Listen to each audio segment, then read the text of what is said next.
Oke. Ya, terima kasih. Assalamualaikum warahmatullahi wabarakatuh. Bismillahirrahmanirrahim. Alhamdulillahirabbil alamin. Wassalatu wassalamu ala asrafil anbiya'i wal mursalin sayyidina Muhammadin wa ala alihi wa sahbihi ajmain. Amma ba'd. Saya Dr. Elfahmi Nur Aziz, SPG konsultan onkologis, seorang ahli bedah tumor khusus ginekologi. Sehari-hari pekerjaan saya adalah mengurat-ngurap perut orang, melihat darah, menyelesaikan masalah. Tapi saya tidak ingin menyelesaikan masalah saya hanya dalam ruang-ruang operasi tersebut. Saya terpanggil ke pelosok-pelosok Papua, ke Aceh, ke Padang, sampai ke Palu saat ini.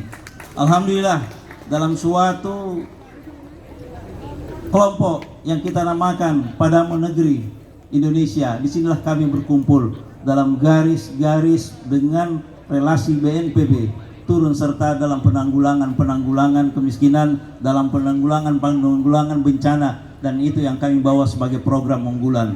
Bahwa insya Allah kedepannya nanti di setiap pelosok-pelosok di mana terjadi masalah, di Cianjur, di Palu, di Aceh, di Padang, di Papua, dimanapun, panji-panji bendera kami harus berdiri, panji-panji bendera kami harus ada. Kami dari rakyat, untuk rakyat, kembali dari rakyat.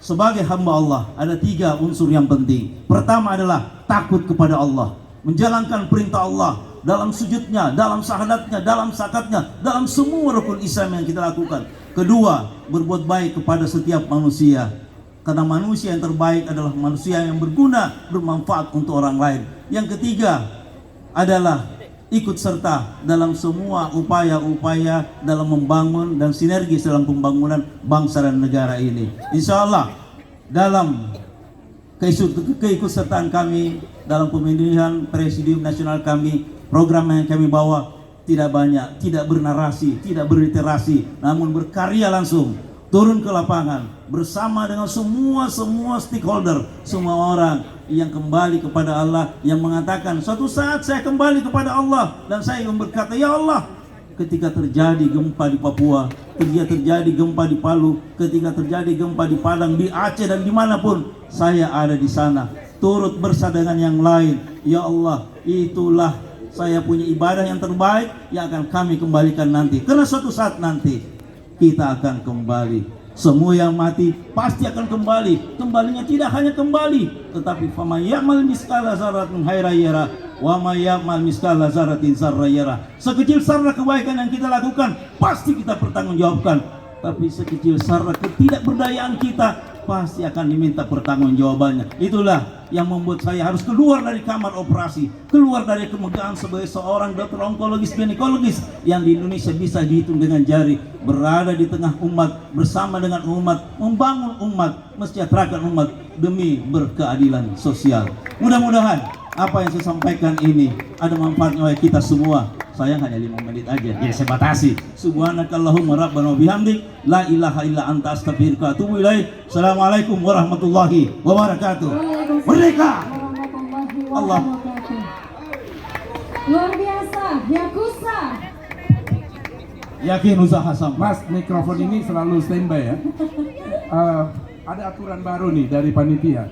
Jadi 1 pertanyaan untuk setiap kandidat. Saya ingin kaitkan dengan pidato Wakil Presiden dalam pembukaan Munas kami, bahwa kami itu harus menjadi pelopor dalam kerukunan yang memperkuat keindonesiaan dan keislaman. Apa pendapat kandidat? Dasar saya menjawab adalah wa ma arsalnaka illa rahmatan lil alamin. Islam adalah rahmatan lil alamin.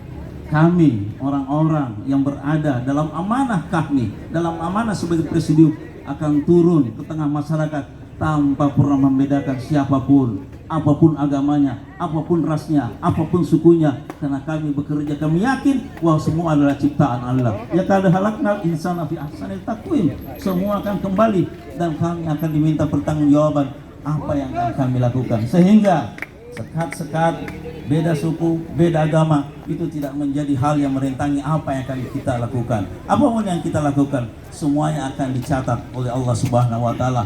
Bahkan ingin saya sampaikan sedikit dalam hadis qudsi, ada dua hal yang paling mungkin hina di mata manusia, adalah kisah tentang seorang pelacur dan seekor anjing. Tetapi bagaimana seorang pelacur memberikan minum seekor anjing, itu pun dicatat sebagai suatu ibadah yang akhirnya menyelamatkan dia ke dalam surga. Apapun kita lakukan tanpa pernah melihat perbedaan dimanapun dan kapanpun. Saya kira itu barangkali yang saya ingin sampaikan. Luar biasa, tepuk tangan buat kandidat pertama. Terima kasih banyak Bapak Dr.